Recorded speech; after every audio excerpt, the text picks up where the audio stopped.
하나님 아버지, 감사합니다. 우리를 사랑하셔서 하나밖에 없는 아들을 내어주시기까지 사랑하셨고, 그 아들의 십자가 희생으로 말미암아 우리에게 참된 구원과 소망을 주시니 감사합니다. 하나님, 이 세상 그 어떤 곳으로도 우리 죄 문제를 해결할 수가 없고, 어두움 가운데 빠져서 영원한 멸망을 향해 갈 수밖에 없는 우리 인생들이었는데, 그러한 저희를 놀라운 사랑으로 사랑해 주시고, 우리로 하여금 어둠이 아니라 빛으로, 절망이 아니라 소망으로 다시 나올 수 있도록 축복해 주신 은혜를 감사합니다. 주님, 그 놀라운 사랑과 은혜를 기억하면서 오늘 이 밤에도 우리를 불러주시고, 또 이 자리에 나와 하나님 앞에 찬양으로 영광을 돌릴 수 있도록 우리를 축복해 주신 은혜 감사합니다. 주님, 한량없으신 그 사랑을 기억하며 오늘 이 밤에도 주의 말씀 앞에 머물기를 원하는데, 성령님 함께하여 주시사 오늘 이 밤에도 우리에게 말씀하여 주시고, 이 시간을 통해서 우리의 잠자는 영혼을 깨워주시고 메마른 심령에 성령의 담비를 부어 주옵소서. 주여, 성령의 도우심 없이는 우리 힘으로는 살 수 없사오니 오늘 이 밤에도 두세 사람이 내 이름으로 모인 그곳에는 나도 그들 중에 있느니라 약속해 주신 말씀 그대로 성령님을 충만하게 부어 주셔서 우리의 심령이 새롭게 되고 하나님의 은혜 가운데 다시금 우리의 몸과 마음과 영혼이 회복되는 귀한 밤이 될 수 있도록 축복하여 주시옵소서. 예수님의 이름으로 기도합나이다. 아멘. 할렐루야. 한 주간 잘 지내셨습니까? 네, 금요일 밤 귀한 자리에 잘 오셨습니다. 우리 한번 또 옆에 있는 분들하고 같이 인사를 나누시기를 원하는데, 네, 오늘 또 이렇게 손을 이렇게 보시고 옆에 있는 분들이랑 해서 한번 이렇게 바로 하면서 너무 귀하십니다. 한번 인사하겠습니다. 너무 귀하십니다. 너무나도 귀하십니다. 네. 네, 금요일 밤 피곤한 저녁인데 또 이렇게 한 주간 직장생활 열심히 하시고 일상을 살다가 나오신 여러분들 잘 오셨고 너무 귀하십니다. 자, 하나님의 말씀 역대하 2장입니다. 역대하 2장 1절부터 18절 말씀 보시겠습니다. 구약성경 656장의 6쪽에 있습니다. 역대하 2장 1절부터 18절까지 말씀 한 절씩 교독해서 읽겠습니다. 솔로몬이 여호와 이름을 위하여 성전을 건축하고 자기 왕위를 위하여 궁궐 건축하기를 결심하니라. 솔로몬이 이에 짐꾼 7만 명과 산에서 돌을 떠낼 자 8만 명과 이를 감독할 자 3,600명을 뽑고 솔로몬이 사절을 두로왕 후람에게 보내어 이르되 당신이 전에 내 아버지 다윗에게 백향목을 보내어 그가 거주하실 궁궐을 건축하게 한 것 같이 내게도 그리하소서. 이제 내가 나의 하나님 여호와의 이름을 위하여 성전을 건축하여 구별하여 드리고 주 앞에서 향 재료를 사르며 항상 떡을 차려 놓으며 안식일과 초하루와 우리 하나님 여호와의 절기에 아침 저녁으로 번제를 드리려 하오니 이는 이스라엘의 영원한 규례니이다. 내가 건축하고자 하는 성전은 크니 우리 하나님은 모든 신들보다 크심이라. 누가 능히 하나님을 위하여 성전을 건축하리요. 하늘과 하늘들의 하늘이라도 주를 용납하지 못하겠거든. 내가 누구이기에 어찌 능히 그를 위하여 성전을 건축하리요. 그 앞에 분향하려 할 따름이니이다. 이제 청하건대 당신은 금, 은, 동, 철로 제조하며 자색, 홍색, 청색 실로 직조하며 또 아로 새길 줄 아는 재주 있는 사람 하나를 내게 보내어 내 아버지 다윗이 유다와 예루살렘에서 준비한 나의 재주 있는 사람들과 함께 일하게 하고 또 레바논에서 백향목과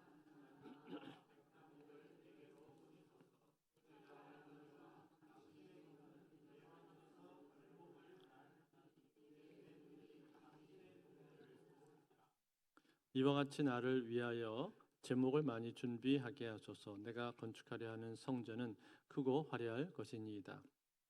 내가 당신의 벌목하는 종들에게 지은 밀 2만 고루와 보리 2만 고루와 포도주 2만 밭과 기름 2만 밭을 주리이다 하였더라. 두로왕 후람이 솔로몬에게 답장하여 이르되 여호와께서 자기 백성을 사랑하심으로 당신을 세워 그들의 왕을 삼으셨도다.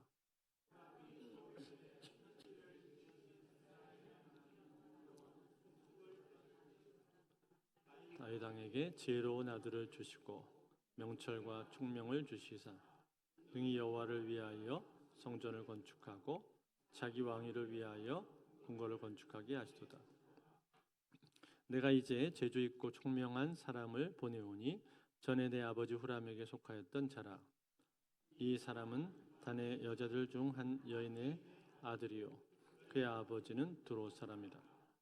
능히 금은 동 철과 돌과 나무와 자색, 청색, 홍색 실과 가는 배로 일을 잘하며 또 모든 아로 새기는 일에 익숙하고 모든 기묘한 양식에 능한 자이니 그에게 당신의 재주 있는 사람들과 당신의 아버지 내주 다윗의 재주 있는 사람들과 함께 일하게 하소서. 내 주께서 말씀하신 밀과 보리와 기름과 포도주는 주의 종들에게 보내소서.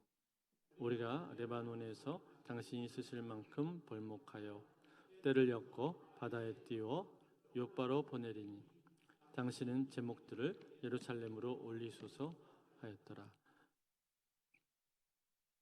전에 솔로몬의 아버지 다윗이 이스라엘 땅에 사는 이방 사람들을 조사하였더니 이제 솔로몬이 다시 조사함에 모두 15만 3,600명이라. 그 중에서 7만 명은 짐꾼이 되게 하였고 8만 명은 산에서 벌목하게 하였고 3,600명은 감독으로 삼아 백성들에게 일을 시키게 하였더라. 아멘.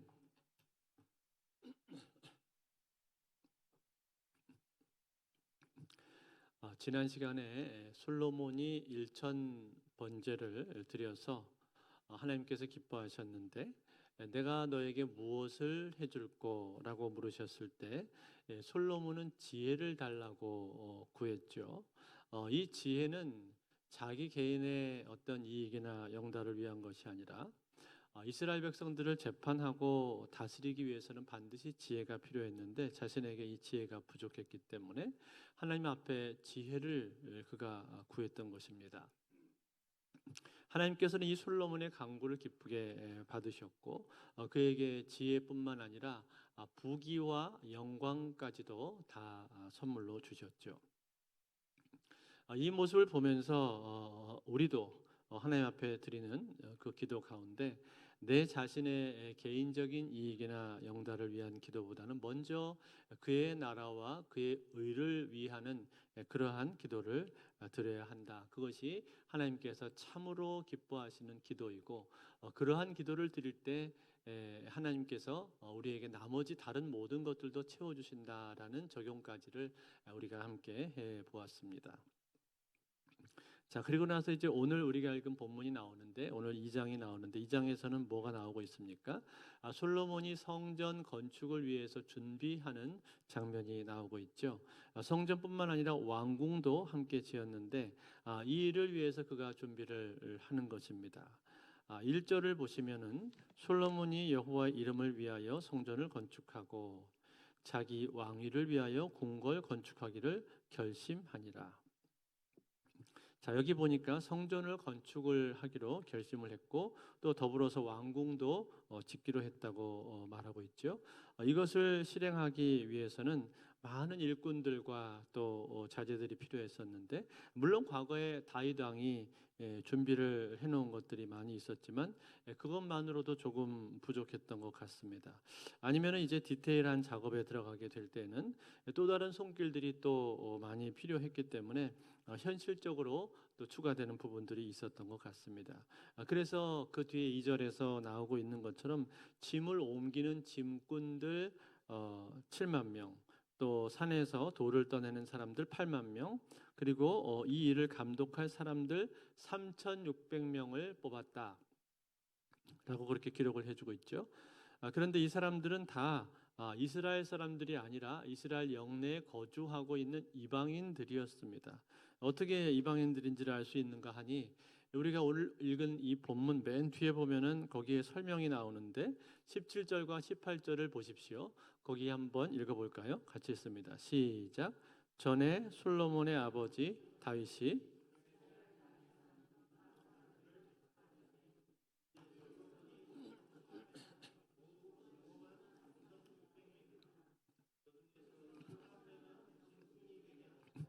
8만 명은 산에서 벌목하게 하였고 3,600명은 감독으로 삼아 백성들에게 일을 시키게 하였더라. 자, 이렇게 여기 나오는 사람들이 다 이방인인 것을 우리가 알 수가 있죠. 즉, 이 이방 사람들은 가나안 정복 전쟁 이후부터 다윗 시대까지 이스라엘의 포로로 남아 있었던 사람들인데 이들이 지금 성전 공사에 동원이 되고 있는 것입니다. 그런데 꼭 이방인들만 여기에 참여한 것은 아니고 열왕기에 보게 되면 이스라엘 사람들도 함께 이 공사에 참여를 했는데 여기 이 역대기에서는 이방인들만을 기록을 해주고 있는 것입니다.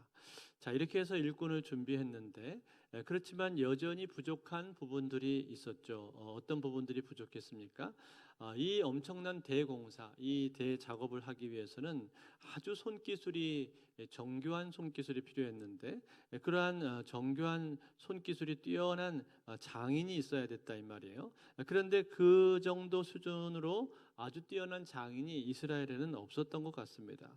즉 금도 잘 다루고 은도 잘 다루고 동이나 철 이런 것들 모두 다 잘 다루면서 동시에 각종 옷감까지 짤 줄 아는 이러한 종합적인 사람을 필요로 했는데 이런 사람이 보이지를 않았던 것 같아요. 그래서 솔로몬이 누구에게 요청을 합니까? 두로 왕 후람에게 이것을 요청을 합니다. 3절을 보시면은 솔로몬이 사절을 두로 왕 후람에게 보내어 이르되 당신이 전에 내 아버지 다윗에게 백향목을 보내어 그가 거주하실 궁궐을 건축하게 한 것 같이 내게도 그리하소서. 자, 이 후람이라는 사람, 이 사람은 이제 히람이라고도 불리는 사람인데 과거에 다윗 왕 때부터 친분이 있어서 다윗이 왕궁을 지을 때에도 많은 도움을 주었었던 두로 왕입니다. 그에게 서신을 보내서 이번에도 좀 도와달라 이렇게 지금 요청을 하고 있는 거죠.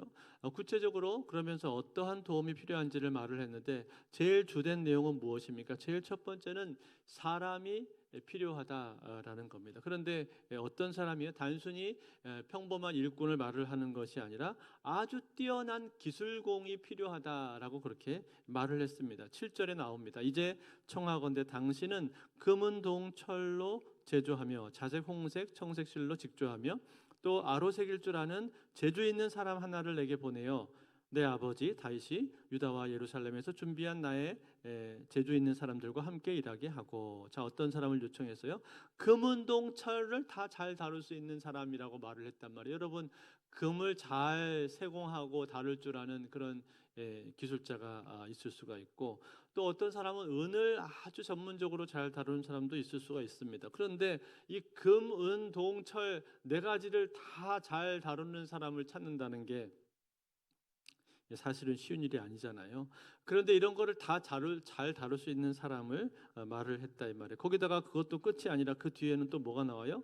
자색, 홍색, 청색 실을 직조하며 또 아로색일 줄 아는 재주 있는 사람을 보내주소서 이러면서 요청했단 말이에요. 그러니까 결국 뭡니까?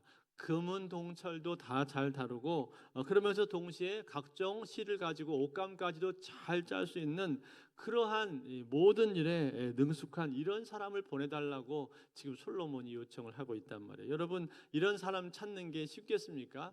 아니요, 절대로 쉽지가 않았을 겁니다. 마치 이것은 뭐하고 비슷한 얘기냐면은 우리가 교회에서 직분자를 세우는데 그 직분자 기준이 성경도 아주 박식하게 박사처럼 잘 알고 기도도 아주 깊이 기도하고 오랫동안 많이 기도하고 찬양 인도도 앞에서 나와서 잘하고 인격도 너무나 흠없이 훌륭하고 건강도 좋고 튼튼해서 교회 대청소 같은 건 얼마든지 거뜬히 다 해내고 또 기술도 좋아가지고 웬만한 거 고장난 거 다 알아서 고칠 수 있는 그런 사람을 달라고 하는 거라 똑같은 거란 말이에요. 그런 사람 찾는 게 결코 쉽지가 않다 이 말이죠. 그런데 그게 다가 아니라 그 다음에 또 다른 걸 더 요구했어요. 그게 뭡니까? 자재들을 요구해요. 자재들. 8절과 9절 같이 있습니다. 시작. 또 레바논에서 백향목과 잣나무와 백단목을 내게로 보내소서. 내가 알거니와 당신의 종은 레바논에서 벌목을 잘하나니 내 종들이 당신의 종들을 도울지라. 이와 같이 나를 위하여 제목을 많이 준비하게 하소서. 내가 건축하려 하는 성전은 크고 화려할 것이니이다. 아멘. 자, 이 성전을 위해서 또 뭘 요청을 하고 있어요? 백향목과 잣나무와 백단목을 보내달라고 말했죠. 이 나무들은 다 크고 단단하고 아주 향이 좋아서 건축하기에 좋은 나무들입니다. 또 백단목 같은 것은 결이 좋기 때문에 가구나 악기 제조에도 아주 안성맞춤의 나무였다라고 해요. 이러한 좋은 나무들을 많이 보내달라고 지금 요청을 한 거예요. 그러면서 당신의 종들은 레바논에서 벌목을 잘 하니까 우리가 그들을 돕겠습니다. 당신의 종들이 주가 되고 우리가 부가 되어서 일을 하겠습니다라고 적극적으로 지금 요청을 하고 있는 거죠. 그뿐만 아니라 만약에 그렇게 당신이 우리에게 협조를 해준다면 우리는 아주 많은 곡식으로서 당신에게 보답을 해주겠습니다. 라는 이 보답에 대한 약속까지를 다 합니다. 9절에 10절에 보시면 나와요. 내가 당신의 벌목하는 종들에게 찌은 밀 2만 고루와 보리 2만 고루와 포도주 2만 밭과 기름 2만 밭을 주리이다 하였더라. 자, 밀이나 보리 2만 고루 그랬는데 이 2만 고루라는 것은 양이 어느 정도나 되냐면 약 4,600톤 정도 된다면 4,600톤, 그러니까 1톤 트럭으로 4,600대 어마어마한 양이죠. 또 포도주나 기름은 2만 밭이라고 했는데 2만 밭은 이것은 460톤 460톤 정도 되는 양이에요. 그러니까 이 곡식이나 포도주가 엄청난 양을 보답해 주겠다라고 약속을 하고 있는 것이죠. 이 말을 들었습니다. 두로 왕이 듣고 그가 어떻게 반응합니까? 아주 좋게 여기죠.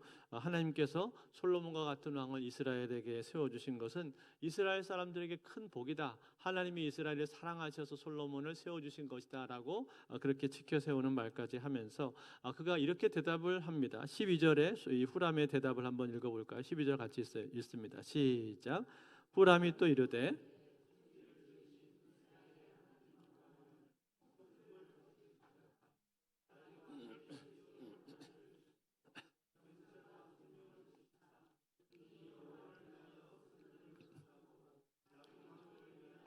궁궐을 건축하게 하시도다.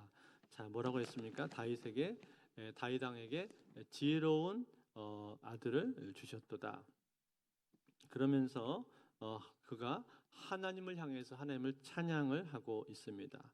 물론 여러분 이 후람이 지금 하나님을 찬양을 했을 때 그가 정말로 여호와 하나님을 제대로 믿었느냐, 하나님을 믿는 온전한 신앙을 가지고 있었느냐라고 했을 때는 그렇게까지 온전한 신앙으로 보기가 어렵습니다. 왜냐하면 그들은 여러 신들을 섬기는 다신주의였었기 때문에 많은 신들 중에 한 분으로 그가 생각을 하고 있는 거죠.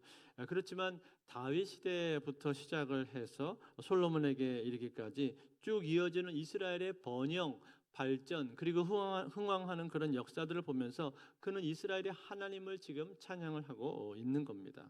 그러면서 지혜롭고 재주가 있는 한 사람을 그가 보내주겠다고 약속을 하는데 그 사람의 이름이 무엇입니까? 그 사람의 이름이 후람이에요. 13절에 보시면은 이렇게 나옵니다. 내가 이제 재주 있고 총명한 사람을 보내노니 전에 내 아버지 후람에게 속하였던 자라. 자, 여기는 아버지 후람에게 속하였던 자라고 번역이 되어 있지만 원래 히브리 단어를 보면 후람 아비라고 되어 있어요. 즉 나의 아버지는 후람이다 라는 뜻인데 고대 근동에서는 나의 아버지는 무엇이다라는 이런 이름들이 많이 있었고 또 아버지와 아들의 이름이 같은 경우들도 많이 있었습니다. 그래서 이 사람의 이름 자체를 후람 아비가 이름이다라고 보는 해석이 많습니다. 실제로 역대기 뒷부분에 가게 되면은 이 사람을 공사를 담당하는 장인의 이름을 후람이다라고 언급이 되어 있는 것이 우리가 볼 수가 있어요. 그러니까 이 사람은 후람 아비라고 볼 수가 있는 것이죠. 자, 결국 어떻게 되는 거예요?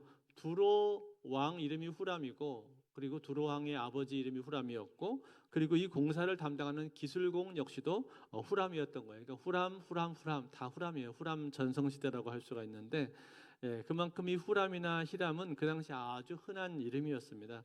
진실함, 고귀함 이런 뜻의 좋은 뜻이었기 때문에 사람들이 이 이름을 많이 사용을 했던 거죠. 자, 아무튼 이 후람을 보내주기로 약속을 했는데 이 사람은 혈통이 어떻게 됐습니까? 어머니는 단 지파 사람으로서 히브리인이었고 아버지는 두로 사람이었습니다. 즉 혼혈인이었단 말이에요. 그렇기 때문에 두로 문화나 이스라엘 문화 양국의 문화에 다 익숙했고 언어도 양쪽 언어에 다 익숙했을 것입니다. 그러니까 전체적으로 소통이 원활하게 이루어질 수가 있었을 것이고 전체의 작업을 이끌어가기에 아주 적합한 인물이었다는 거예요. 자, 그러니까 이 후람 한 사람이 모든 일을 다 전부 담당하는 것이 아니라 사실은 성전의 전체 공사를 주관하고 또 지시하고 관리하는 사람, 즉 총책임자였던 것이죠. 이러한 총책임을 지기 위해서는 전체의 공정을 아주 잘 아는 사람이어야만 하는 것이고 또 작업이 어떻게 이루어지는지를 아주 정확히 꿰뚫을 수 있는 사람이어야 했다. 그런 말입니다.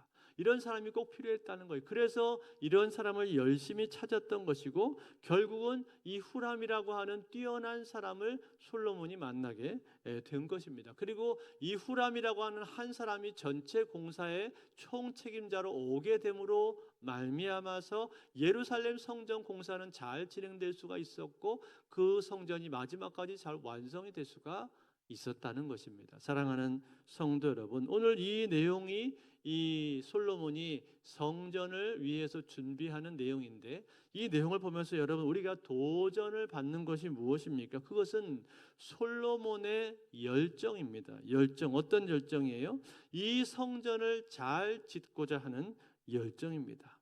이 성전을 제대로 짓고자 하는 열정이란 말이에요. 그런데 여러분 이 성전을 이처럼 잘 지으려고 솔로몬이 생각을 했는데 성전을 이렇게 잘 지으려고 하는 이유가 뭐예요? 그것은 물론 선조 때 자기 선조 다윗 때부터 쭉 열방해 왔었던 일이고 이미 다윗이 많은 준비를 해 온 것이 분명하지만 그러나 솔로몬이 이 공사를 시작하려고 할 때 그의 마음속에 가지고 있었던 중요한 동기가 있었습니다. 그게 뭡니까?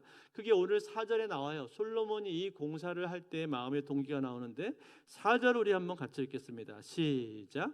이제 내가 나의 하나님 여호와의 이름을 위하여 성전을 건축하여 구별하여 드리고 주 앞에서 향 재료를 사르며 항상 떡을 차려 놓으며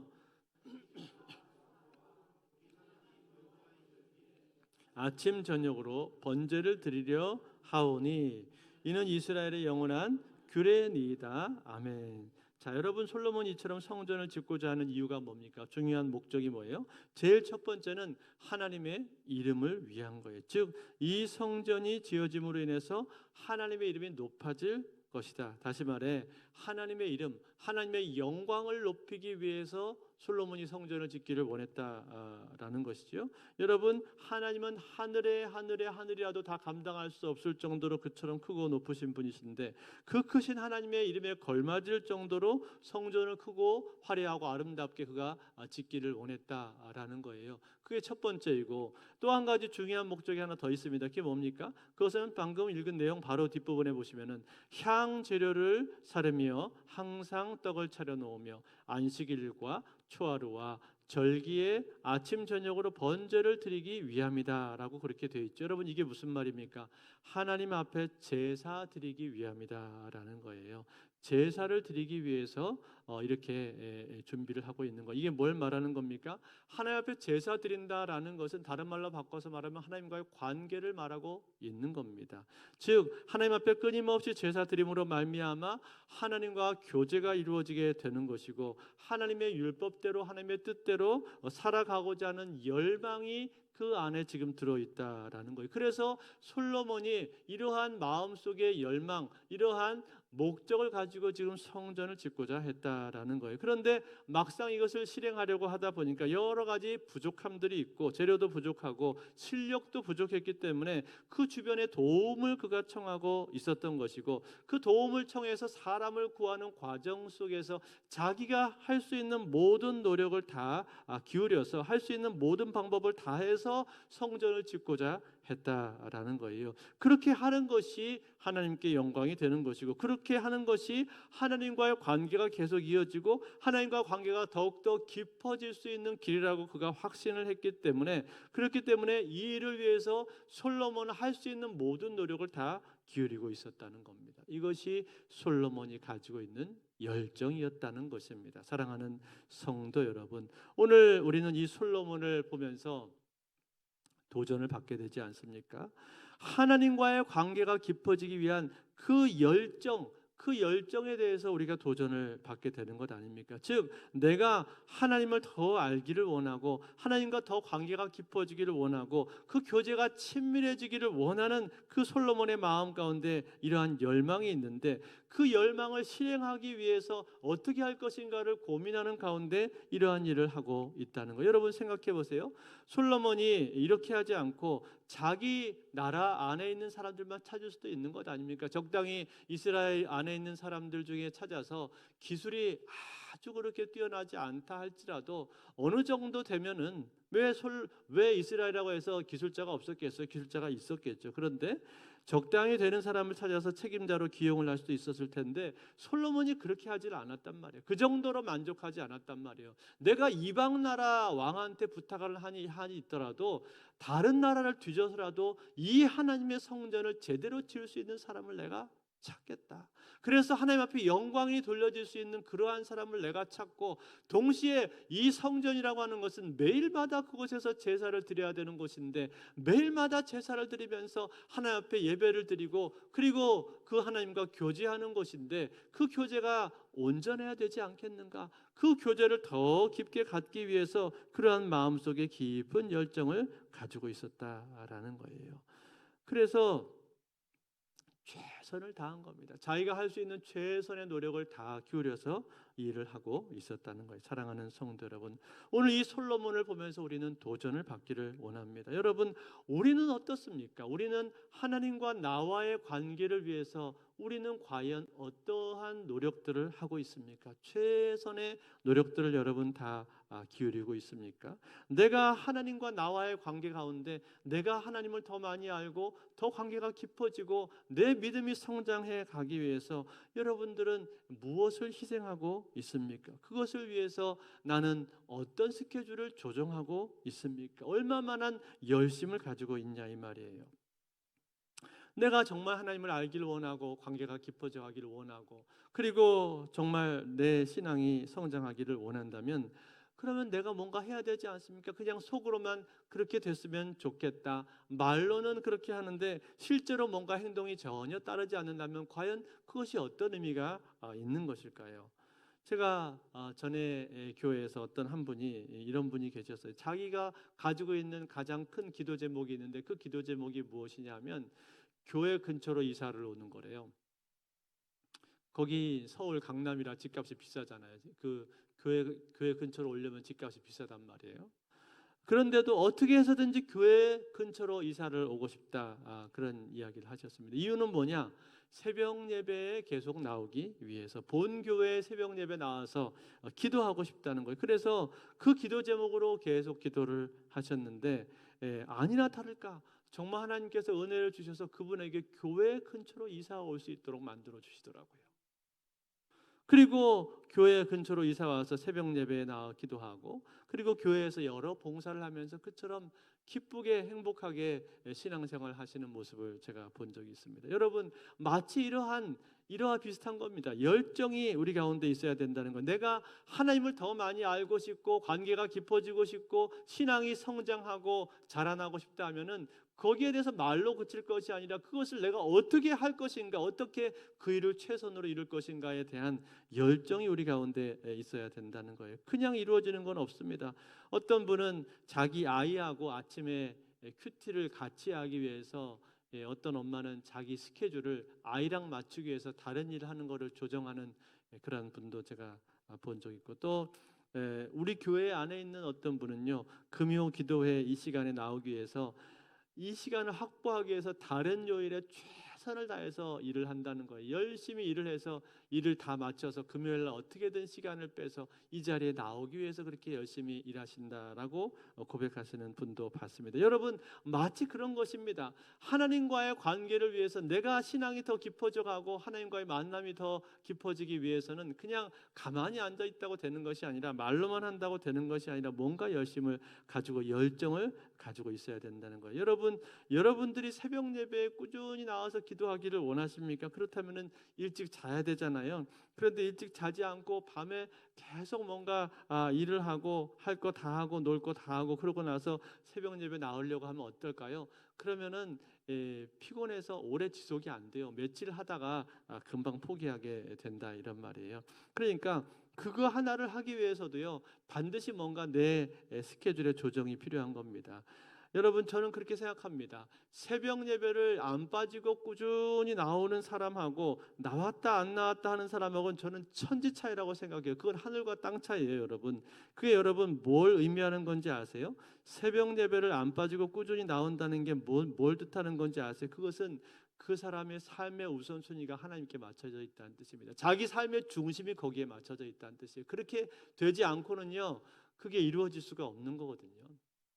그러니까 뭐 하나를 하려고 해도 그냥 되는 건 없습니다. 반드시 뭔가 희생해야 되고, 뭔가 포기해야 되고, 뭔가 조정이 이루어져야 되고, 그럴 때 내가 하나님을 더 깊이 만나고, 그리고 거기서 은혜를 받고 삶의 변화가 이루어지는 것이 절대로 그냥 되는 것은 없다라는 거예요. 그러므로 사랑하는 성도 여러분, 오늘 저와 여러분들이 하나님과의 관계가 더 깊어지기를 원하십니까? 하나님과의 만남이 더 깊어지고 깊은 은혜를 받기를 원하십니까? 그렇다면 그 일에 대한 열정을 가지십시오. 열정을 가지시고 그것을 위해서 기꺼이 내 삶을 조정하시고 그것을 위해서 뭔가를 희생하시고, 그리고 어떻게 하면 그것이 가능할까 하는 것을 깊이 고민하는 가운데 해결책을 찾아보십시오. 왜 해결책이 없겠습니까? 하나님께서 그런 열망을 가진 사람에게 왜 길을 주시지 않겠습니까? 구하라 주실 것이요, 찾으라 찾을 것이요, 문을 두드리면 열릴 것이라 하셨는데 왜 길이 열리지 않겠습니까? 내 마음의 열정이 부족한 거죠. 열정을 가지고 열망을 가지면 반드시 하나님께서는 길을 열어 주신다는 거예요. 그러므로 사랑하는 성도 여러분, 이러한 귀한 열정을 가지고 하나님과의 관계를 굳게 붙드시는 저와 여러분들이 다 되실 수 있기를 주의 이름으로 축원드립니다.